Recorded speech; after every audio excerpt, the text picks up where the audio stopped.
Welcome to hot seat. ఈరోజు మన మధ్య బోను నరేష్, విజయవాడ చెందిన ప్రముఖ వ్యాపారవేత్త. చిన్న స్థాయి నాయకుల నుంచి, గల్లీ నాయకుల నుంచి ఢిల్లీ నాయకుల వరకు ఆయన ఎంతో సన్నిహితంగా ఉంటారు. ఆ వారితో మనం ఈరోజు హాట్ సీట్. నమస్తే అండి, welcome to hot seat. Thank you. బాగున్నారా నరేష్ గారు? చాలా బాగున్నాను సార్. ఏంటి మీరు ఈ మధ్య మీ యాక్టివిటీస్ ఎక్కువ కనబట్టలేదు, గతంలో బాగా చేసేవాళ్ళు. మీ గురించి తెలుసుకోవచ్చారు, మీరు ఎక్కడ పుట్టారు ఏంటి? సార్ నేను పుట్టింది పెరిగినంత విజయవాడే సార్. విజయవాడ మొత్తం విజయవాడ. కాకపోతే నేను చూసి పెరిగింది మాత్రం మా తాతగారు బోన అప్పారావు గారు అండి. ఆయన సిపిఐ, ఆయన ఒక పెద్ద లీడరు. కానీ ఏంటంటే ఆయన మ్యాంగో మార్కెట్ అనేది ఇవాళ ఉంది విజయవాడలో, ఏషియాలోనే నెంబర్ 1 ప్లేస్లో ఉంది అంటే దానికి ఆర్జులు బోన అప్పారావు గారు అండి. 1964లో ఆయన వలసొచ్చి ఇక్కడ ఒక సామ్రాజ్యాన్ని స్థాపించారు. కానీ ఏంటంటే ఆయన చూసి ఏం నేర్చుకున్నామంటే, ఎక్కడి నుంచి వచ్చారు వలస ఆయన? ఏలూరు పక్కన ఒక చిన్న పల్లెటూరు అండి. మీ సామాజిక వర్గం ఏంటి తెలుసుకోవచ్చా? మేము యాదవులం అండి. యాదవ్. ఓకే. ఇప్పుడు బోన అప్పారావు గారు కమ్యూనిస్ట్ పార్టీ నుంచి, అంటే మీరు ఒక రకంగా మీ బ్యాక్గ్రౌండ్ రాజకీయంగా ఫస్ట్ నుంచి రాజకీయమే సార్. ఓకే.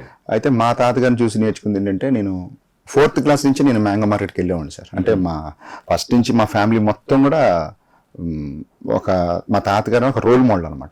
మనిషి కూడా 7.5 అంటుంటాడు. ఇవాళ ఎవరైతే ఇప్పుడు మన కోగన్ సచిన్ గారు మా బాబాయ్ అవుతారు ఆయన, ఇలాగా అప్పట్లో ఉన్న సిపిఐ నాయకులు పెద్ద పెద్దలు, గౌతమ్ రెడ్డి గారు కానీ వీళ్ళందరూ కూడా మా తాతగారు దగ్గర చేసిన వాళ్ళే. ఒక మహానాయకుడిలాగా ఉండేవాడు ఆయన. నిర్ణయం తీసుకుంటే అదే నిర్ణయం కట్టుబడి వెళ్ళిపోవాల్సింది లాస్ట్ దాకా. ఇప్పుడున్న నాయకుల్లాగా ఇప్పుడు సెల్ ఫోన్లు ఉన్నాయి సార్, అప్పుడు సెల్ ఫోన్లు కూడా ఉండేవి కాదు. ఒక నిర్ణయం తీసుకుంటే 10 మంది కూర్చొని ఆ నిర్ణయానికి ఓటేస్తే ఎవరైనా ఇంకా ఆ నిర్ణయానికి వెళ్ళిపోవాల్సిందే. ఇప్పుడు ఇక్కడ నిర్ణయం తీసుకుంటే ఇవాళ పరిస్థితి ఎలా ఉందంటే, పక్క రూమ్లోకి వెళ్ళే ఫోన్ చేస్తున్నారు, సెల్ ఫోన్ మెసేజ్ పెట్టేస్తున్నారు. 10 మంది 10 రకాలుగా విడిపోతున్నారు ఇవాళ. కాకపోతే మా తాతగారి దగ్గర నేను నేర్చుకుంది ఏంటంటే, ముక్కు సూటితనం. తప్పుని ఏ రోజైతే నువ్వు ఎదిరించలేవో ఆ రోజు నువ్వు మనిషిగా బతుకున్నా వేస్ట్ అన్నట్టు మా తాతగారు ఉండేవాళ్ళు. మీ ఫాదర్ రాజకీయాలు లేరా? మా నాన్నగారు ఉన్నారండి. కాకపోతే మా నాన్నగారు నాకు ఆయన అంటే ప్రాణం. ఇవాళకి కూడా నాన్నని పిలవను, ఆయనతో ఒక ఫోటో కూడా లేదు, అంత భయం. ఎందుకంటే ఆయన సిపిఐ. ఇవాళకి స్టిల్ ప్రతి ఇయర్ 3.5 lakh 4 lakhs సిపిఐ పార్టీకి చందా ఇచ్చే ఏకైక మనిషి మా నాన్నగారు. ఇది పార్టీ లేదన్న ఈ రోజుల్లో. కావాలంటే మీరు ఎవరన్నా ఎంకరేజ్ చేసుకోండి, 3 నుంచి 4 లక్షలు సంవత్సరానికి పార్టీ ఫండ్ ఈ రోజు కూడా. కానీ అదే సిపిఐ పార్టీలో ఇవాళకి మేము ఏమి ఆశించాల. ఆశించడం మా ఫ్యామిలీకి అసలు అలవాటే లేదు. ఫాదర్ పేరు ఏమన్నారు? బోను సీతారాములు అండి. స్టిల్ ఇవాళకి ఆయన యూనియన్ మినిస్టర్. మేము ఇద్దరం అండి. ఇంకొక మీరు పెద్దయినా? నాకన్నా చిన్నోడండి. ఆయన ఏం చేస్తున్నాడు? ఆయన ఫైనాన్షియల్గా కొన్ని బిజినెస్లు ఉన్నాయి, ఆయనకి పొలాలు ఉన్నాయి. ఆయన పీస్ఫుల్గా వెళ్ళిపోతుంటాడు ఆయన. నెక్స్ట్ ఏంటంటే మీరు మ్యారేజ్ చేసుకుంది ఇతర సామాజిక వర్గాలని అనుకున్నాం, కరెక్టేనా? అవును సార్, కాపులు. ఏంటి దాని ఉద్దేశం? లవ్ మ్యారేజ్ లేకపోతే? అంతే సార్, లవ్ మ్యారేజ్. అంటే మీరు బేసిక్గా ఈ కమ్యూనిస్ట్ ఫ్యామిలీ కాబట్టి వాళ్ళకి కులాలు ఏమి ఉండవు. అదే చెప్తున్నా సార్. ఇప్పుడు మా అమ్మగారు ఉన్నారు, మా నాన్నగారు యాదవ్లు, మరి మా అమ్మగారు వేరే సామాజిక వర్గం. మరి మా నాన్నగారు అప్పట్లోనే మా తాతగారు వాళ్ళ ఫ్యామిలీ కూడా చాలా పెద్ద ఫ్యామిలీ. మాట అనుకునేటప్పటికల్లా అటు ఒక 1000 మంది ఇటు ఒక 1000 మంది కూర్చున్నారు. మా తాతగారు ఒకటి అన్నారు, నీకు ఇష్టమైతేనే అమ్మా, మళ్ళీ అడుగుతున్నా, నీకు ఇష్టమైతేనే అంటే. మా అమ్మగారు అంతమందిలో వాళ్ళ నాన్నగారిని కూడా కాదనుకుని నాకు ఇష్టం అనగానే వేరే వాళ్ళు ఇంకా మాట్లాడకుండా మా తాతగారు ఆ రోజులోనే 10 సరవలు అదే చైన్ తీసి తాతగారిది మా అమ్మగారు మెళ్ళలో వేసి, శభాషమ్మ నేనున్నానని చెప్పేసి అని అప్పటికప్పుడు ఒక 350 గజాలు అయోధ్యనగర్లో ఇచ్చేసి, నీకు ఏదున్నా నేనున్నానమ్మా, నీ హస్బెండ్ కన్నా ముందు నేను ఉన్నాను. ఇవాళకి అదే ఇంట్లో మా అమ్మగారు వాళ్ళు స్టే చేస్తాం. మరి మీ విషయంలో కూడా మీ ఫాదర్ అలాగే ఉన్నారు అప్పుడు? Same sir. అది కొంచెం అంటే సార్ ఈ మధ్య అదే చెప్తున్నాను కదా సార్, మా తాతగారు వేరు అసలు. నెక్స్ట్ తరం వచ్చేటప్పటికల్లా సార్ కొంచెం ఈ కమ్యూనిటీ ఫీలింగ్. ఇప్పుడు వన భోజనాలు అంటే ఏ కులం మతం ఎవరు లేకుండా ప్రశాంతంగా ఒక చెట్టు కింద కూర్చొని ఆహ్లాదకరంగా ఉండాల్సిన ఈ టైంలో యాదవ్ వన భోజనాలు, కమ్మ వన భోజనాలు, కాపు వన భోజనాలు. దాంట్లో ఇంకోటి కూడా వచ్చింది. ఇప్పుడు సపోజ్ కాపు వన భోజనాలు అనుకోండి, ఇంటి పేరుతో తోటవారి వన భోజనాలు, పసుపులేడి వన భోజనాలు ఇవి కూడా వచ్చేస్తాయి. అయితే ఏంటంటే ఇలా వచ్చేసిన తర్వాత ఏమవుతుందంటే సార్, వీడు నా పక్కన ఉంటే వాడు కులాన్ని అంత ఇది చేసుకుంటున్నాడు, నా కులాన్ని ఎందుకు చేసుకోకూడదు అని మనిషికి ఇది ఇగో అయిపోయి మా నాన్నగారు ఒప్పుకోలేదు సార్ స్టార్టింగ్లో. మొన్న ఒప్పుకున్నారు. ఇది చాలా పెద్ద ఇదైంది. మొన్న ఒప్పుకున్నారు. ఒప్పుకుని ఇప్పుడు అంతా బాగానే ఉంటున్నాము. కాకపోతే తాతగారు మాత్రం సార్, తాతగారు దాంట్లో సార్ ప్రోటోకాల్స్ ఉండేవి. సిపిఐ పార్టీలు ఏంటంటే నీకు 10 జెండాలు అప్పు చెప్తే నువ్వు ఎంత పెద్ద నాయకుడిగా నువ్వు బెంచ్ కార్లోనే దిగు, మళ్ళీ ఆ 10 జెండాలు సాయంకాలం అప్పు చెప్పాలి. అంత నీట్గా ఉండేది సార్ సిపిఐ పార్టీలో. మీరు అగ్గిపుల్లలు ఇచ్చాలి అంటే మీరు అగ్గిపుల్లలు ఇచ్చాలి, మీరు కిరోసిన్ పోయాలంటే మీరు కిరోసినే పోయాలి, మీరు ఫోటోలో మాట్లాడాలంటే పేపర్లో మీరే మాట్లాడాలి. కాకుండా నేను 50,000 ఇచ్చాను, నేను 1,00,000 ఇచ్చాను, నేను 2 లక్షలు ఇచ్చాను, నేను ప్రోటోకాల్ పాటించానంటే సిపిఐ పార్టీలు నిర్దాక్షిణ్యంగా తీసేస్తారు. ఆ పార్టీ సిద్ధాంతాలు వేరు. ఇవాళ ఎక్కడ ఉంది సార్? ఇవాళ కష్టపడి జోబులు చిరిగిపోయి మొత్తం అడుక్కునే స్టేజ్లో ఉన్నా సరే ఆ పార్టీలో వాడికి విలువ ఉండదు. నేను బిఏ సార్, అంటే ప్రైవేట్ కట్టాను. అంటే అప్పుడు నాది కొంచెం మీ లవ్ మ్యారేజ్ సమస్యల్లో కొంచెం నేను గ్యాప్ వచ్చింది. ఇంటర్ అన్నీ అయిపోయిన డిగ్రీ ఫస్ట్ ఇయర్లో నాది కొంచెం డిస్టర్బ్ అయింది. ఆ తర్వాత కొంచెం మంది సెటిల్ అయిన తర్వాత మళ్ళీ మా వైఫ్ నువ్వు రాజకీయాలకు వెళ్దాం అనుకుంటున్నావు కాబట్టి నేను కంటిన్యూ చేయని చెప్పేసి అని తనే దగ్గరుండి నాకు చెప్పి చేయించి. మీరు బిజినెస్ ఉన్నాయి కదా, ఏమేమి బిజినెస్ ఉన్నాయి మీకు? నేనైతే ప్రజెంట్ సార్ ఇప్పుడు ఫిష్ ఫ్రాన్స్ ఎక్స్పోర్ట్ ఉంది సార్. నాకు రియల్ ఎస్టేట్ చేస్తున్నాను. మొన్నదాకా బెంగళూరులో పబ్ ఉండేది U9 అని, అది కొంచెం ఈ సమస్యల్లో కొంచెం అది కట్టించుకోకపోవటం ఈ మధ్య దాన్ని క్లోజ్ చేసాం సార్. ఒక హార్డ్లీ 2 months అవుతుంది క్లోజ్ చేసాం. ఇప్పుడు ఈ మాత్రం కొంచెం రన్నింగ్ బాగుంది సార్. ఇప్పుడు ఈ ప్రభుత్వం మన వైజాగ్ కూడా మంచి టూరిజం జోన్ చేయాలి, పబ్బులు పెట్టాలంటారు కదా, మరి అక్కడేం ప్రయత్నించట్లేదు మీరు? ఎక్కడ సార్? ఇప్పుడు వైజాగ్లో సీ ఏరియా అంతా కూడా వాడుకోవాలి, దాన్ని అంతా టూరిజం డెవలప్ చేయాలనుకుంటున్నారు కదా, మరి అక్కడే ఏమన్నా మీరు పెట్టే ఆలోచన ఉందా పబ్బులు అలాంటి? మనకి అలా పెట్టాలంటే సార్ మన ఇంటి పేరు ముందు సీ ఉండాలి, అంటే చౌదరి ఉండాలి. ఓహో, అది కూడా ఉందా? ఉంది సార్, 100% సార్. నిన్న మీరు చూస్తే ఇది ఎస్సీ లోన్లో కొంతమంది రావట్లేదని చెప్పి ఏడ్చి రోడ్ల మీద ఒక అతను అన్నాడు, నేను ఎస్సీగా కొట్టడం నాకు తప్పండి అని. అదే దానికి మినిస్టర్ టీజీ వెంకటేశ్వర అబ్బాయి, అతను సేమ్ దానికి సంబంధించిన మినిస్టర్ కూడా అతను కొన్ని వేల కోట్లు 100 కోట్లు రిలీజ్ అయిపోయినాయి. కారు కొన్ని ₹1 కోటి 2 కోట్లు చిన్న ఎస్సీ ఎస్టీ లోన్స్ ఉంటాయి చూసారా, వాళ్ళు ఎవ్వరు కూడా రిలీజ్ అవ్వాల. దాదాపు 200-300 మంది ప్రతిరోజు వెళ్ళి ధర్నా చేస్తే అసలు 200-300 మంది చేస్తున్నారంటే అంత పెద్ద ఇష్యూ చూడండి. దాన్ని ఏ ఛానల్ కూడా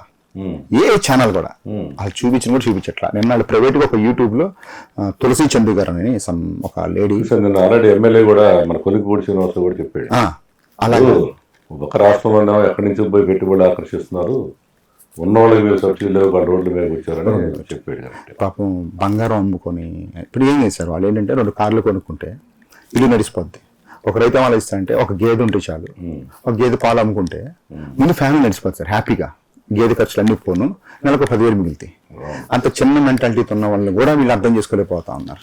ఓకే, ఇప్పుడు ప్రస్తుతం మీరు బ్యాక్గ్రౌండ్, ఫ్యామిలీ బ్యాక్గ్రౌండ్ పొలిటికల్ ఉంది, ఎడ్యుకేషన్ ఉంది, వ్యాపారం ఉంది. మీరు కొత్తగా ఈ కుల సంఘాలు, ఈ బీసీ కమ్యూనిటీకి సంబంధించిన ఆర్గనైజేషన్స్లో ప్రముఖంగా ఈ రాష్ట్రానికి అధ్యక్షుడిగా ఉన్నారు కదా, ఆర్ కృష్ణ ఆర్గనైజేషన్ ఉన్నారు కదా, అటువైపు ఎందుకు మళ్ళీ సడన్గా మీరు ఎన్ని వదిలేసి ఇది చేస్తూనే మన ఆర్ కృష్ణ ఆర్గనైజేషన్లో రాష్ట్ర అధ్యక్షుడు ఉన్నట్టున్నారు కదా, దానికి వెళ్ళడానికి కారణం ఏంటి అసలు? అంటే సార్ ఫస్ట్ మనం యాక్చువల్గా అసలు నాకు ఈ రాజకీయాల్లోకి ఫస్ట్ నేను వచ్చిందే వంగవీటి రాధా గారి వల్ల. వంగవీటి రాధా గారు నేను ఒకే రోజు రాజకీయాల్లోకి వచ్చాం. మా నాన్నగారికి చెన్నుపాటి సీని గారికి అసలు ఎలా అంటే సొంత బాబా మధ్య కూడా అలా ఉండరేమో, నేను యాదవ్లో వాళ్ళకి తమ్మారు. బావా నాయన అంటాడు, బావా నేను అంటాడు. ఆ రోజున చెన్నుపాటి సీని గారు నన్ను తీసుకెళ్లి కొల్లాటి టవర్స్ లో రాధా గారిని ఫస్ట్ పరిచయం చేశారు. 26 సంవత్సరాలు ఆయనకి. ఇగో నీకు బామర్ది అవుతాడు, నమ్మకస్తుడు, ఇలా పలానా శ్రీరాముని కొడుకు అని చెప్పి నన్ను పరిచయం చేసిన కానించి ఆ పరిచయం చేసిన వేళ విశేషం ఏమో కానీ రాధా కోసం నేనన్నా చచ్చిపోవాలి, ఎవరన్నా చంపాలనే స్టేజ్కి నేను మైండ్ లో ఫిక్స్ అయిపోయాను. కొంతమంది పేరు నేను చెప్పకూడదు సార్, కాపుల్లోనే ఒక వెలిగిన వాళ్ళు కిష్టాంక్లో ఈ గొడవ పుణ్యం అంటూ రోడ్ల మీద వాళ్ళ అమ్మల్ని, వాళ్ళ ఇంట్లో ఫ్యామిలీస్ ని, వైఫుల్ని రోడ్డు మీద ఇచ్చుకుంటూ తీసుకెళ్లారు పోలీసు వాళ్ళు. ఇవాళ అలాంటి వాళ్ళు పాపం అడుక్కుంటున్నారు సార్. మీ పేరు నోటి దాకా వస్తుంది కానీ చెప్పలేకపోతున్నాను. ఎందుకంటే ఒక రేంజ్ లో చూసిన కాపు సామాజిక వర్గం కుర్రోడు అతను కాపాడింది కూడా కమ్మ సామాజిక వర్గం వాళ్ళు ఆ రోజున. అంటే అది కాపాడాడు కదా అని చెప్పేసి వాళ్ళు శత్రుత్వం పెట్టుకుంటున్నారు. కానీ నేను పారిపోవడం వల్ల వీళ్ళు ఎందరూ ఇబ్బంది పడ్డారని మాత్రం అనుకోలేదు. నువ్వు రిలీజ్ అవ్వలేకపోతున్నావు, నువ్వు తప్పు రిలీజ్ అవ్వలేకపోతున్నావు. ఎలా అయిపోయారు సార్ కుర్రోళ్ళు. సార్ 130 కార్లు ఒక సామాజిక వర్గం పక్క సామాజిక వర్గం వాళ్ళు ఏర్పాటు చేస్తే ప్రతి వాళ్ళకి డబ్బులు ఇచ్చి ఎక్కేవాడు సార్. రాధా దగ్గర 150 కార్లు ఉంటే 151 కారుకి కుర్రోళ్ళు ఉండేవాడు సార్ ఫ్రీగా. అవును. ఏంటి సార్ ఆ జనాలు ఏంటి, ఆ లోకం ఏంటి. పుట్టినరోజు అంటే రాధాది వెంకటేశ్వర స్వామిది దర్శనం ఫ్రీగా ఇస్తే జనాలు ఎలా వస్తారో. ఉంగరాలు సార్ ఇలా పెడితే ఇలా పడిపోయాయి రాధాబాబుకి. స్వీట్లు అయితే ఇలాంటి రూమ్లు సరిపోయాయి కాదు, దండలు ఇలాంటి రూమ్లు సరిపోయాయి కాదు. కానీ ఎవరికి ఏం చేయలేకపోయారు సార్. ఏమై ఉంటుంది, ఎందుకని ఆయన అట్లా ప్రవర్తించిన కారణం ఏమై ఉంటుంది మీ ఉద్దేశం? బాగా దగ్గరగా మూవ్ అయ్యారు కదా. దగ్గరగానా సార్ చెప్పాలంటే సార్, ఇంక దగ్గరగా అంటే సార్ ఇంకా ఎందుకు ఎవరైపోయానంటే సార్, అంటే ఇక్కడ మనం చెప్తే మళ్ళీ అయితే ఇప్పుడు ఏంటి సార్, ఒక సామాజిక వర్గం ఉన్నారు సార్, వాళ్ళ తండ్రి బతుకున్నప్పటి నుంచి స్టిల్ ఇప్పుడు కొడుకు రాజకీయాల్లోకి వచ్చిన వాళ్ళ దగ్గర తండ్రి దగ్గర ఎవరైతే నాయకులు ఉన్నారో వాళ్ళు ఇప్పుడు అదే నాయకుల్లో ఉన్నారు. ఆ తండ్రి దగ్గర 100లో ఉన్న వాళ్ళు కొడుకు దగ్గర కూర్చోవాలి 1000 కోట్లు సంపాదించున్నారు. అతను కనుక డిసిషన్ తీసుకుంటే ఆ నియోజకవర్గం మొత్తం కూడా అదే డిసిషన్ మీద నిలబడుతున్నారు అంటే వాళ్ళు ఇచ్చిన భరోసా. వాళ్ళ మనిషికి కావాల్సింది ఫైనాన్షియల్ సపోర్టే సార్. అంతే కదా. మీరు ఏదో చెప్తారు మనిషి సపోర్టు, మనిషి మాట సపోర్ట్ అని. మాటది ఏమీ లేదు సార్. మానవ సంబంధాలంటే ఆర్థిక సంబంధాలు సార్. కానీ ఇటువైపు చూస్తే తండ్రి దగ్గర ఎవరైతే ఏ పరిస్థితులు ఉన్నారో ఇవాళ కొడుకు దగ్గర అదే పరిస్థితులు ఉన్నారు. ఇవాళ కొడుకు రాజకీయాల్లో అట్టట్లా ఉన్నా సరే 10 రూపాయలు అడుగుతారు సార్ పాపం సిగరెట్కి ఇడ్లీ తిని అక్కడ ఉండేవాళ్ళు. చాలా బాగా చేసేది సార్. ఒక్కొక్కరికి 70 సంవత్సరాలు 80 సంవత్సరాలు ఎంత సేవ చేశారు. రాజకీయాల్లోకి వచ్చినప్పుడు సార్ నాది, నా తల్లి, నా తండ్రి, నా ఫ్యామిలీని పక్కన పెట్టారు సార్. నీ కోసం ఇంతమంది చేస్తున్నప్పుడు వాళ్ళ కోసం అలాంటప్పుడే కదా సార్ నాయకుడు అయ్యేది. ఓకే, ఇప్పుడు మన హాట్ సీట్లో ప్రధానమైన క్వశ్చన్ ఏంటంటే మీకు ఆర్ కృష్ణయ్య జాతీయ అధ్యక్షుడు ఉన్నాడు బీసీ సంఘానికి. మీరు ఆయన్ని బాగా ఉపయోగించుకొని మీరు ఆయన దూరం అయ్యారంట. కారణం ఏంటి? ఆయన చాలా పవర్ఫుల్ వ్యక్తి కదా. ఆయన మీకు రాష్ట్ర అధ్యక్షుని కూడా చేశారు మిమ్మల్ని. కానీ మీరు ఆయన మించిపోయి ఆయనకు వ్యతిరేకంగా ఆయన దూరంగా ఉన్నట్టు తెలిసింది. ఎందుకు మీరు అట్లా చేస్తున్నారు? దూరంగా ఏం లేదు సార్.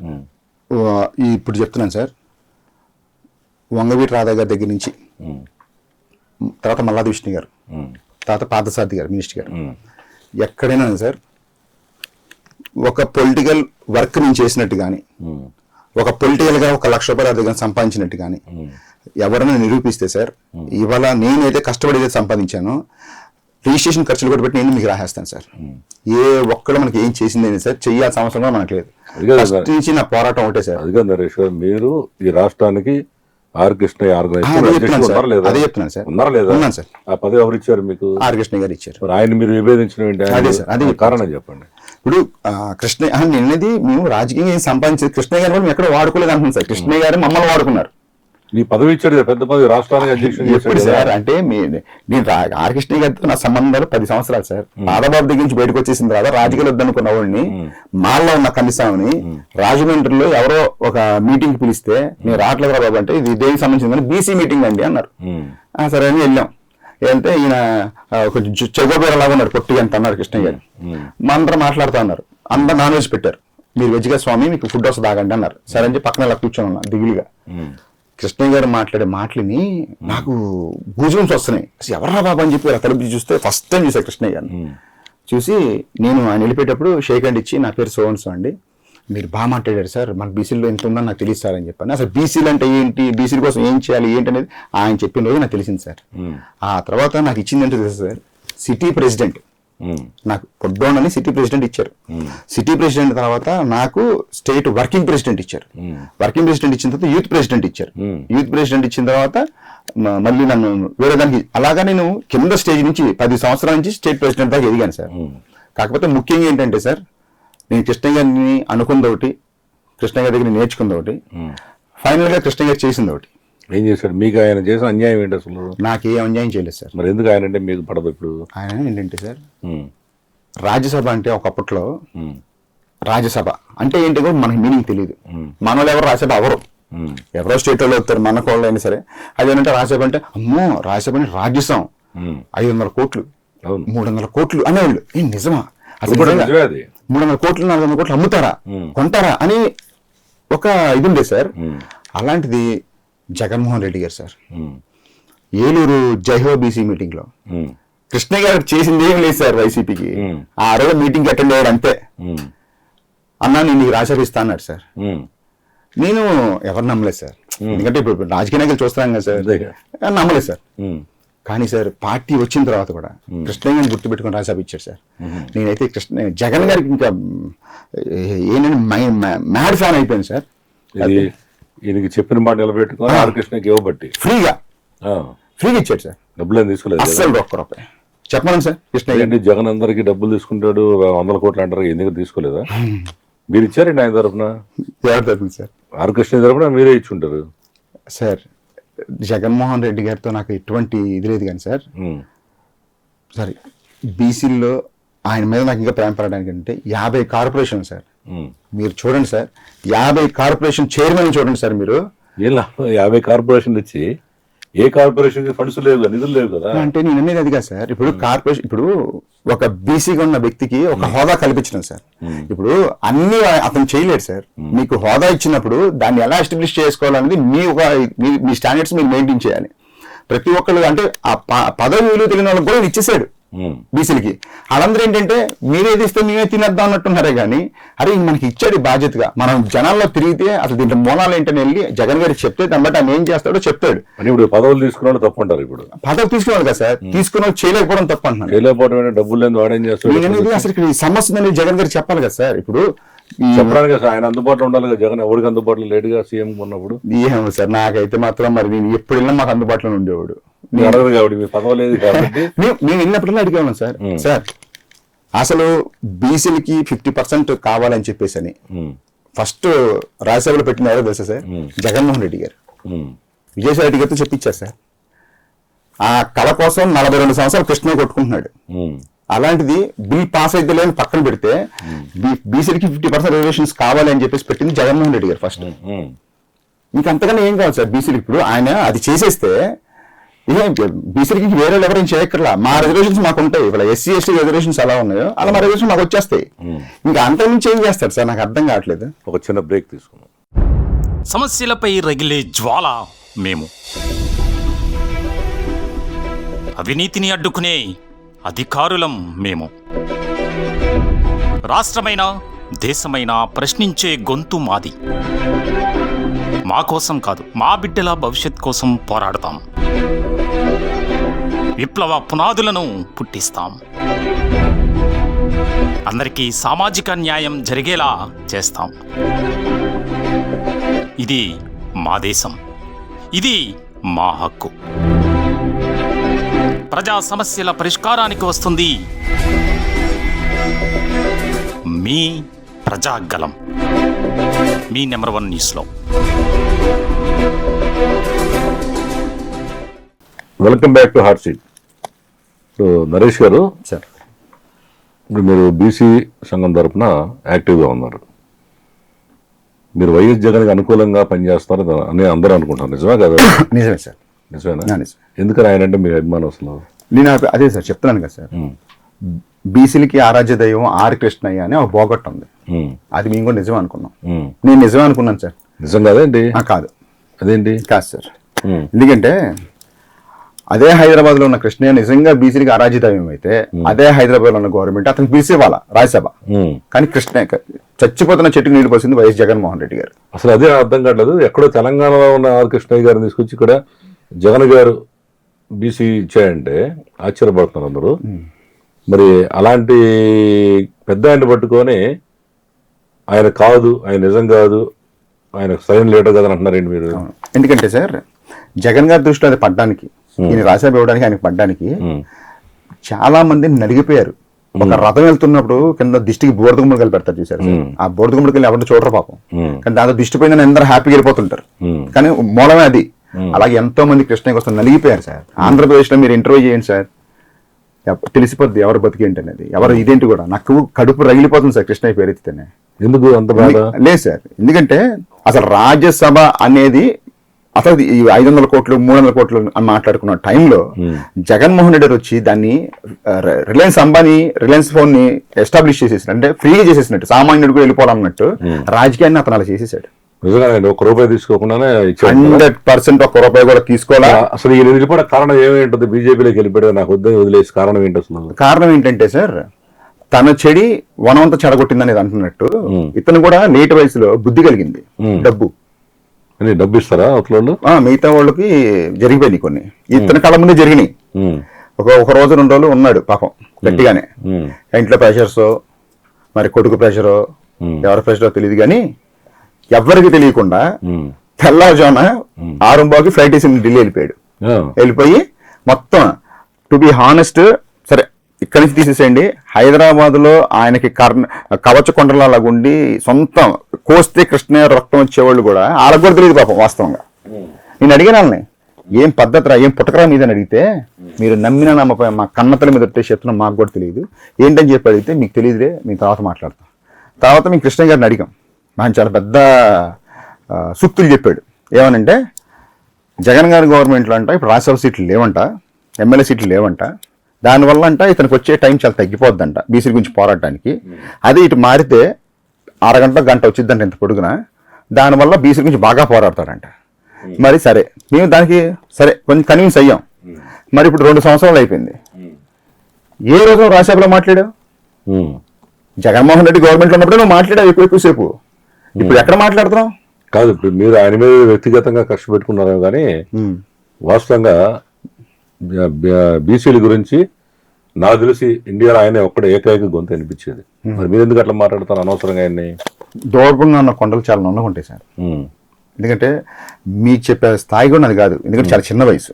కానీ ఏంటంటే ఒక పర్సన్తో ఒక పర్సన్ కొన్ని అటాచ్మెంట్ ఉంటుంది సార్. మీరు దూరంగా ఉండి చెప్తా ఉన్నారు, నేను ఆయనతో ట్రావెల్ చేశాను కాబట్టి చెప్తున్నా. ట్రావెల్ కూడా కాదు సార్, నా ఆస్తులే అమ్మానా, నా ఇంకేమమ్మానో కూడా తెలియదు. ఆర్ కృష్ణయ్య కోసమే. మీరు ఆంధ్రప్రదేశ్ లో ఎవరిని అడగండి ఇది తప్పు అని కానీ అంటే సార్, నరేష్ మాట్లాడింది తప్పు అని చెప్పమనండి ఎవరినైనా సరే. ఎందుకంటే సార్ ఆంధ్రప్రదేశ్ సరే సార్ 2 సంవత్సరాలు అయింది, నేను కృష్ణయ్య గారితో అంటీ అంటున్నట్టు ఉంటున్నా, ఇది మాత్రం వాస్తవం. అంటే మనస్ఫూర్తిగా మీద నాకు ప్రేమ రావట్లా. ఇప్పుడు ఒకటే నరేష్ గారు, మీరు నమ్మిన లీడరు, మీరు అభిమానించిన ప్రేమించిన పెద్ద లీడర్ ఆయన ఏదో ఆలోచించి జగన్ పార్టీని వదిలేసి బీజేపీకి వెళ్ళినంత మాత్రాన మీరు నచ్చలేదని ఉంటే ఎటు కుదురుతుంది సార్? మనకి నచ్చిన వ్యక్తికి, మనం ఇష్టపడుతున్న వ్యక్తికి మీరు ఒక హెల్ప్ చేశారు సార్. ఆ హెల్ప్ గుర్తు పెట్టుకున్నాడు రేపొద్దున మమ్మల్ని ఇంకే చేస్తాడని మనం ఎలా అనుకుంటాం సార్? సరే నీకు రాజ్యసభ వచ్చింది, వైసీపీ గవర్నమెంట్ రాజ్యసభ వచ్చింది, వదిలేస్తా. జగన్ గారు ఇచ్చారు, గుండెల మీద చేసుకొని అతన్ని మీడియా ముందు కానీ వాళ్ళ ఇంట్లో అద్దం ముందు కానీ నీ కింద ఉన్న వాళ్ళు ఎవరికైనా ఏమైనా పని చేసి పెట్టావా? చాలా మంది చేశాడు ఆయన. మీ ఒకటి చేయబోతే సరిపోయింది. 2 పేర్లు చెప్తే 2 పేర్లు చెప్తే చాలు సరే, ఎంతమంది పేర్లు వద్దు సార్. 2 పేర్లు, ఒకరికి ఒక మెంబర్ అయిపించా, ఒకరికి ఒక చైర్మన్ అయిపించా. ఏం మాట్లాడుతున్నారు మీరు అనమనండి. అనలేడా? తిరుపతి లెటర్లు ఇవ్వలేదు సార్.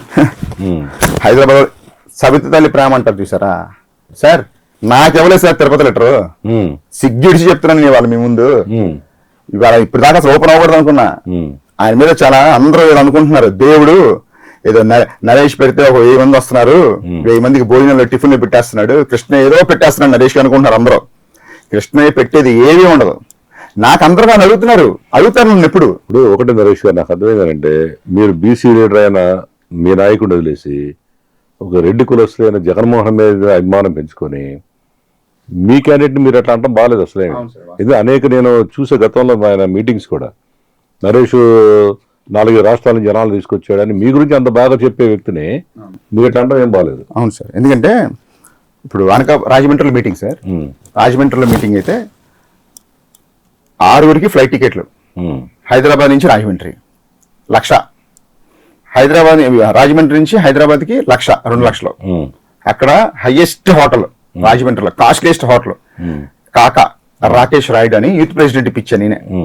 హైయెస్ట్ హోటల్ అనమాట, ఖర్చు అతనిది హోటల్. అది హోటల్లో ఆయన ఖర్చు 1,00,000 ఒక్క రోజుకి. అంటే మీరు చూడండి ఎన్ని రూల్స్ తీసుకున్నారు, ఎంత వాడారు ఏంటి అనేది. మీటింగ్కి వస్తే దాదాపు 12 లక్షల మీటింగ్ ఖర్చు సార్. ఒక విషయం అడగదు సార్, చెప్పండి. ఆయన పెట్టమన్నారా మీరే పెట్టారా? మేము మా బీసీకి న్యాయం చేసే మా లీడర్ వస్తున్నాడు, మేము గౌరవించుకోవాలని మేము పెట్టాం సార్. పెట్టారు. పెట్టినప్పుడు మరి దాని గురించి ఎందుకు బాధపడతారు? మేము బాధపడేది అదే, నువ్వేం చేసావు మరి బీసీలకి? ఇప్పుడు జగన్మోహన్ రెడ్డి గారు ఇవన్నీ చూసే కదా నీకు ఇచ్చింది. ఒక విషయం గుర్తుంచుకోండి, ఇప్పుడు ఆయన ఏం చేశాడు అంటున్నారు, మీరు ఏం కావాలి అడిగారు ఆయన? 100 అడిగాను సార్. ఏం అడిగారు చెప్పండి. మా వ్యక్తిగతంగా అడగల బాబు, బీసీలో అక్కడ హాస్టల్స్ చాలా మంది ఇబ్బంది పడతా ఉన్నారు, బీసీ సంబంధించింది ఇలా ఉంది అంటే ఆయన అంటాడు, మనం ఇప్పుడు బీజేపీలో ఉన్నాం, మనం మాట్లాడకూడదు, మనం బీజేపీలో మనం మాట్లాడకూడదు, మనం బీజేపీలో ధర్నానికి వెళ్ళకూడదు. సార్ గుజ్జకృష్ణ అని మీరు ఒకసారి మీరు ఎంకరేజ్ చేయండి హైదరాబాద్ లో. గుజ్జకృష్ణ అంటే కృష్ణయ్య కన్నా టాప్ గుజ్జకృష్ణయ్య, గుజ్జకృష్ణ. అతను కూడా మనం విడిపోయాడు సార్, విడిపోయాడు మొన్న. ఇప్పుడు అతను సపరేట్ గా జాదు శ్రీనివాస్ అంతా పెట్టాడు, జాదు శ్రీనివాస్ గారు అని.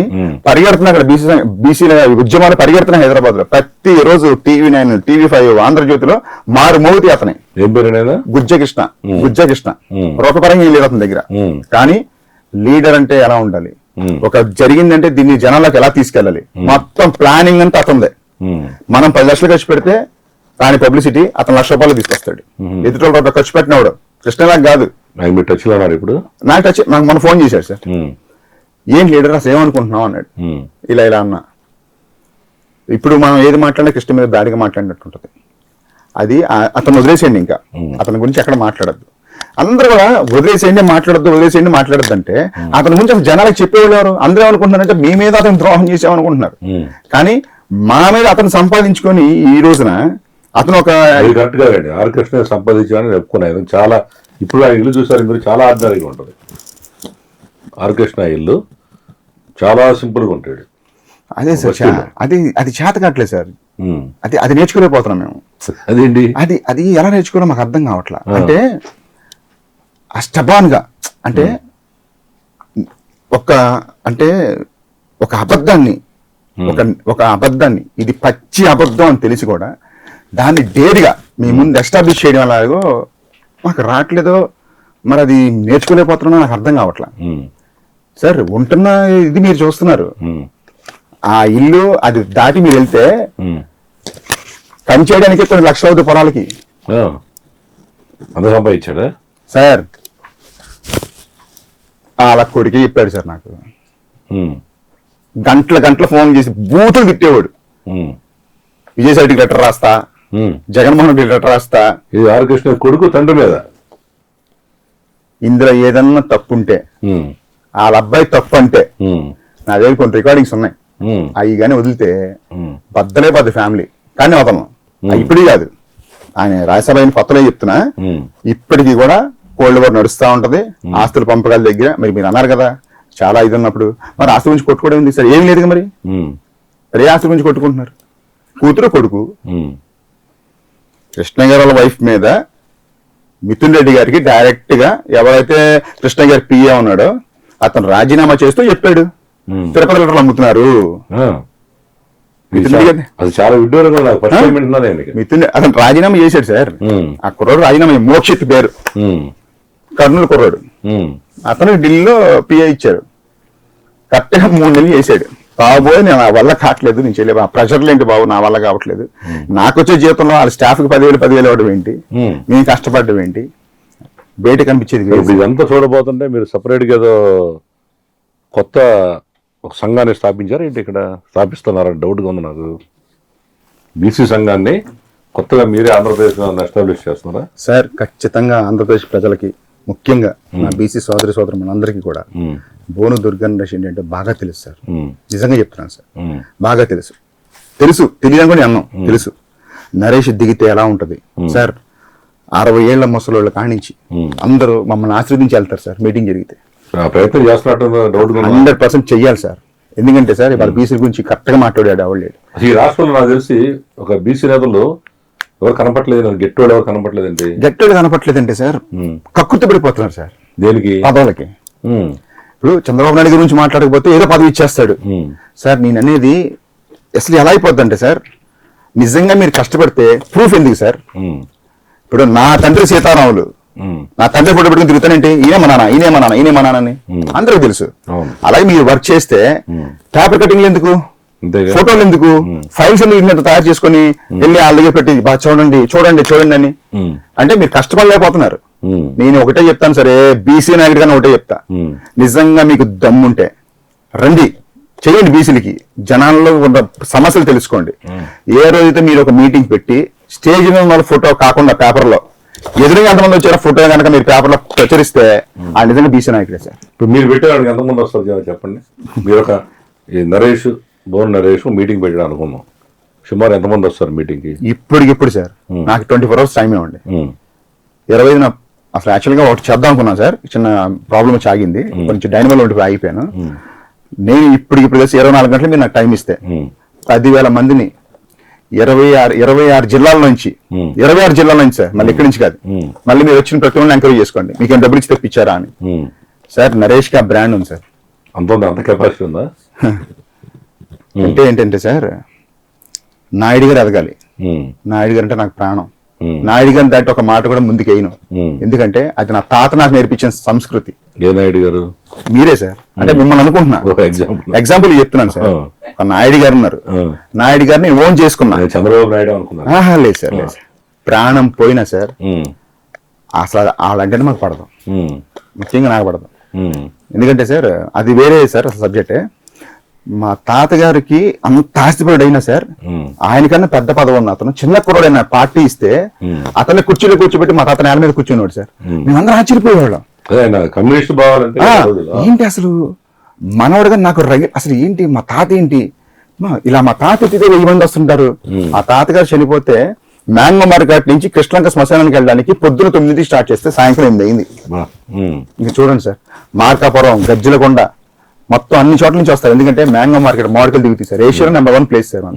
ఎన్నో టన్నులు ఎక్స్పోర్ట్ అవుతాయి, ఢిల్లీ, యూపీ, ఎంపీ మొత్తం అంతా వర్కర్స్ కావాలి, మొత్తం అక్కడి నుంచి ఇక్కడికి వచ్చి సంపాదించుకుని వెళ్తారు మా తాతగారి దగ్గర. స్టిల్ అదే నడుస్తా ఉంది. ఇప్పుడు ఎందుకంటే మిమ్మల్ని చూస్తే నాకేమవుతుందంటే, రాజారెడ్డి గారు మనోడు జగన్మోహన్ రెడ్డి లాగా మీ తాతయ్య లక్షణాలు మీకు వచ్చి ఉంటాయి. ఇప్పుడు నేను ఎప్పుడైనా ఒకటి చెప్తాను సార్, అంతేనా? నా తండ్రి పేరు చెప్పను ఎవరికి తెలియదు కూడా, వాళ్ళకి ఎవరికి నా తాత పేరు చెప్తా. ఎందుకంటే ఒక ఫ్యామిలీని ఎలా చూడాలి, ఆడపిల్లని ఎలా గౌరవించాలి, ఆడపిల్లలకి ఏం చెయ్యాలి, మన ఆడపిల్ల కష్టం వస్తే ఎలా నుంచోవాలి, అవన్నీ మా తాత దగ్గర చూసి సార్. ఉమ్మడి కుటుంబం సార్, ఒకే పొయ్యి, మీరు నమ్ముతారు మా తాత బతుకున్నంత బట్టి, మా తాత బతుకున్న ఒకే పొయ్యి సార్. అంటే ఇప్పుడు ఆర్ కృష్ణయ్యని మీరు సపోర్ట్ చేశారు, ఆయన రాజ్యసభ అయ్యాడు, వదిలేసి ఆయన బీజేపీకి వెళ్ళిపోయాడు. మళ్ళీ ఇప్పుడు మీరు ఒక సొంత ఆర్గనైజేషన్ పెట్టాలనుకుంటున్నారు కదా. అసలు ఈ రాష్ట్రంలో ఉన్న బీసీలకి సమస్యలు అలాగే చెప్పండి, బీసీలకి ఏం కావాలి అసలు మీకు? ఇప్పుడు కాపులు ఉన్నారు ఫర్ ఎగ్జాంపుల్, కాపు రిజర్వేషన్లు కావాలి, కాపు కార్పొరేషన్ నిధులు కావాలి, ఇన్ని జిల్లాలకు పేరు పెట్టారు, వంగవీటి మోహన్ రంగా జిల్లాకు పేరు పెట్టాలి, ఇవి వాళ్ళ సమస్యలు. మన గౌడ సంఘం మీటింగ్ పెట్టారు, వాళ్ళు కొన్ని సమస్యలు మేము కూడా లైవ్ ఇచ్చాం. అసలు అట్లా అసలు ఈ బీసీలకి దాదాపు 50% ఉన్నారు బీసీలు.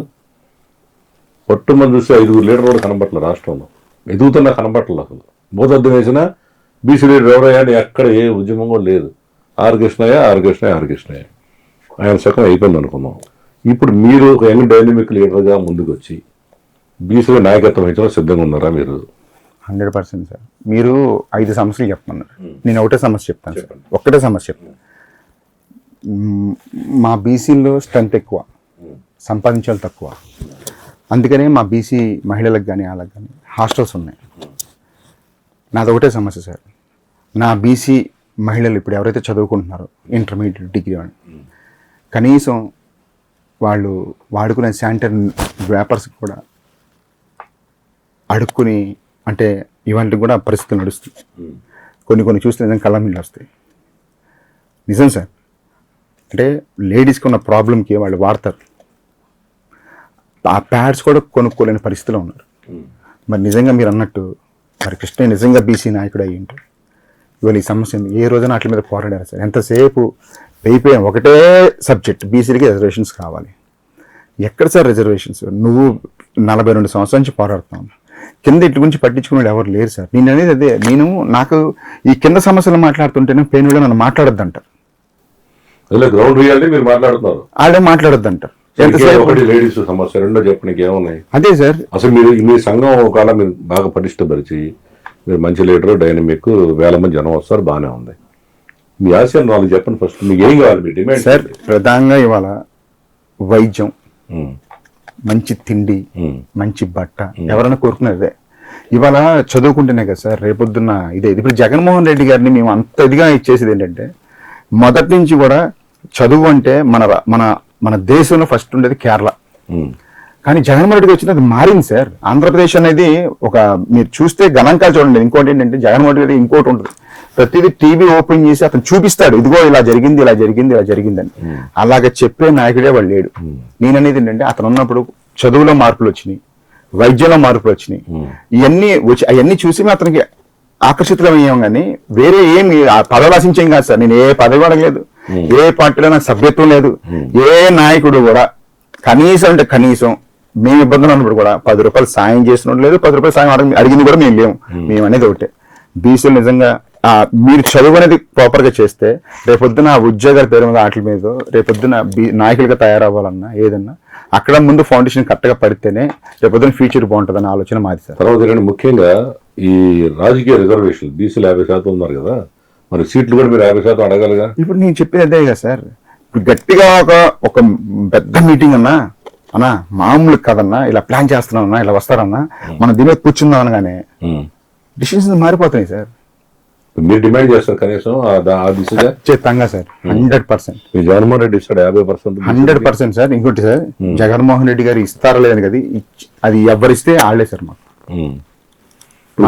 మీరు ఫామ్ లో తీసుకురాబోయే ఈ బీసీ ఆర్గనైజేషన్ పేరు తెలుసుకోవచ్చా? పేరు పెట్టారా లేదా? సేమ్ సార్, ఆంధ్రప్రదేశ్ జాతీయ బీసీ సంక్షేమ సంఘం రిజిస్టర్ చేశారా? చేశాను సార్. ఎప్పుడు? కొంచెం ఈ డిస్టర్బెన్సెస్ వస్తున్నాయని చెప్పేసి అని సపరేట్ గా మనం పెడదామని. ఇందులో ఏంటంటే మెయిన్ ఎక్కువ చదువుకున్న వాళ్ళకి ప్రయారిటీస్ ఇద్దాం. ఎందుకంటే వాళ్ళు మాట్లాడినట్టు వేరే వాళ్ళు మాట్లాడలేరు.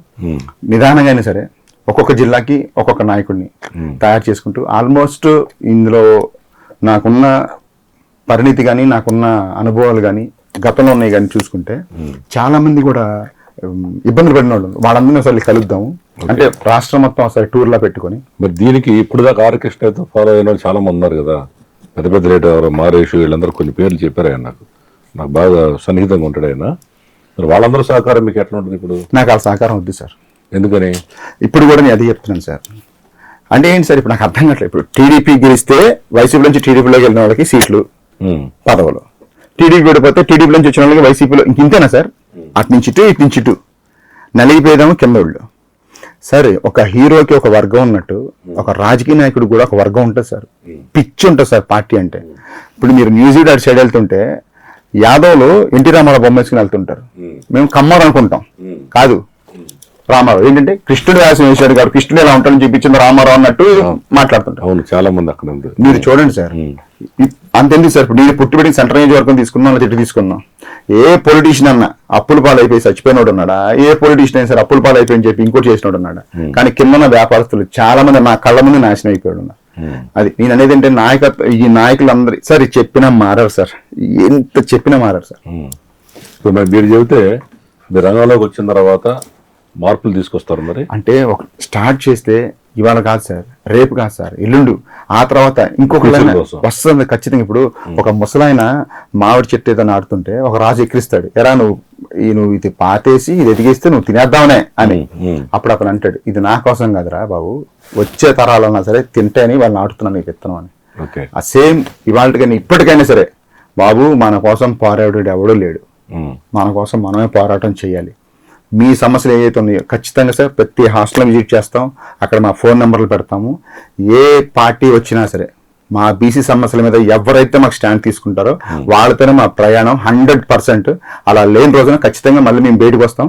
ప్రతిపక్షం పోషించాల్సిన పాత్ర మేమే పోషిస్తాం. ఓకే, ఖచ్చితంగా. ఒకవేళ మీ ఫ్యూచర్లో అవకాశం వచ్చి జగన్మోహన్ రెడ్డి కానీ ఇతర పార్టీ కానీ మీరు మా పార్టీకి సపోర్ట్ చేయండి, మీకు సీట్ ఇస్తామంటే సిద్ధంగా ఉన్నారు మీరు పోటీ చేయడానికి? నేనా సార్, మా డిమాండ్లు ఒప్పుకొని, నా ఒకరి కోసం కాదు, నా డిమాండ్లు ఒప్పుకొని మా వాళ్ళందరితో కూడా, నన్ను నమ్ముకొని వచ్చిన వాళ్ళందరితో కూడా ఎవరేమైతే ఆఫర్ ఇస్తే అదంతా వాళ్ళ ముందు పెట్టి ఇలా అంటున్నారు అంటే ఏమంటారు అని వాళ్ళని అడిగి వాళ్ళు ఓకే అంటే కనుక ఖచ్చితంగా నేను ముందుకెళ్ళడానికి ప్రయత్నిస్తాను. ఓకే, చివరిగా మీకు ఇంకోటి అంటే ఈ ఆంధ్రప్రదేశ్ లో కూటమి ప్రభుత్వం వచ్చింది కదా, ఈ కూటమి ప్రభుత్వం బీసీల మీద ఏ రకంగా చిన్న చూపు చూస్తుందా, బాగా పనిచేస్తుందా? అసలు చూపే లేదు సార్.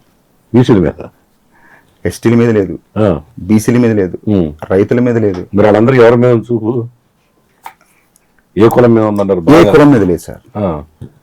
కొడుకుని సీఎం చేసుకోవడం ఒక ఆయన, సినిమాలు ఎలాగో రావట్లేదు కాబట్టి ఉమ్, నెలకి ఇంత వస్తే చాలని ఉమ్, ఇంకొక ఆయనేమో ఉన్న కేసుల మీద ప్లస్ ఇంకోటి పడుకున్న నిద్రపోయినా ఆయన గుర్తొచ్చేది ఒకడే, ఉమ్, జగన్మోహన్ రెడ్డి. ఉమ్, ఆయన ఎలా ఎదుర్కోవాలని ఒక ఆయన. ఉమ్, ఇది తప్పితే సార్ ఇవాళ ఆంధ్రప్రదేశ్లో కూటమి ప్రభుత్వం దీనికి మించి ఇంకెవరన్నా చెప్తే ఉమ్, గ్రేట్ సార్. ఎందుకంటే పాపం టీడీపీ వాళ్ళు నిన్న ఎయిర్పోర్ట్కి కొంతమంది వచ్చారు సార్. ఉమ్, అందులో ఒక కుర్రాడు పీటీ మాస్టర్ అంట, మంచి ఉన్నాడు, జూడ్ అని నేర్పిస్తాడంట. ఎప్పటి నుంచో నా ఫాలోవర్ అంట, నాకు తెలియదు. ఓకే. నేను వెళ్తే అని చెప్పాడు, అన్నా ఇలాగ కోస్తే అన్నా పసుపు వచ్చింది అన్నాడు. అరే అందరికి ఎరుపు కదరా అన్న సరదాగా. అన్నా కాదన్నా మాట వరకు చెప్తున్నా ఓటేసింది కానీ చదివా అన్నాను. కొన్ని తమ్ముడు మంచిది, బాగా ఉన్నాం, యాదవులా అంటే అవునన్నా యాదవులే అన్న, కానీ ఒకటి తమ్ముడు అన్ని చూసుకుంటూ ఉండండి, మనం ఇలాగే ఉంటాం, నాయకులు మాత్రం ఇలా ఉంటారు అది అని. కొన్ని తమ్ముడు అంతా బాగుందా, అంత జరుగుతుందా అది అన్న. ఎవడో పట్టించుకోవట్లేదన్నా, ఉమ్, కానీ తప్పదన్నా నేను టీడీపీ. అంతే. సార్ చాలా మంది నాయకులే ఇబ్బంది పడతా ఉన్నారు. రాబోయే ఎలక్షన్లో ఈ పరిస్థితి ఇట్లా ఉంది కదా, 2029లో ఎవరు అధికారంలోకి వస్తారనుకుంటున్నారు? ఇదే కూటమి వస్తా, జగన్ వస్తాడా? మొన్న ఎవరో ఇద్దరు బిజినెస్ మ్యాన్లు సర్వే చేయించారండి సార్, పెట్టుబడులు పెట్టమని బాగా ప్రెషర్ వస్తుందంట. జగన్ వస్తే అదే ఇచ్చేస్తానంటున్నాడు, వీళ్ళేమో అసలు రాడు అని అంటున్నారు. అసలు వీళ్ళిద్దరి మీద ఎందుకు మనం సపరేట్గా సర్వే చేయించుకుందాం అన్నారంట. ఇది ఫ్యాక్ట్ సార్. అయితే వాళ్ళు దాదాపు 50 లక్షలు ఖర్చు పెట్టారండి సర్వేకి. ఆ సర్వే చేసిన కూడా చాలా పెద్దోళ్ళే, చిన్నోళ్ళు ఏం కాదు. వాళ్ళు కూడా దాదాపు 2,10,00,000 శాంపిల్స్ తీసుకున్నారంట. తీసుకుంటే ఇవాళ ఎలక్షన్స్ జరిగితే 78 సీట్లు వైసీపీ వాష్అవుట్ చేసిద్ది అని చెప్పేసి అనే ఉన్నాయి వచ్చింది సార్. అది చూసి అసలు పెట్టుబడులు వద్దు ఏమొద్దు, సైలెంట్ కూర్చుందాం, నెక్స్ట్ ఏంటి ఆలోచించుకుందాం అని వాళ్ళిద్దరు ఆగిపోయారంట. ఆగిపోయి జనంలోకి వదిలేశారు. ఇది జరిగి కూడా 2 నెల అవుతా ఉంది.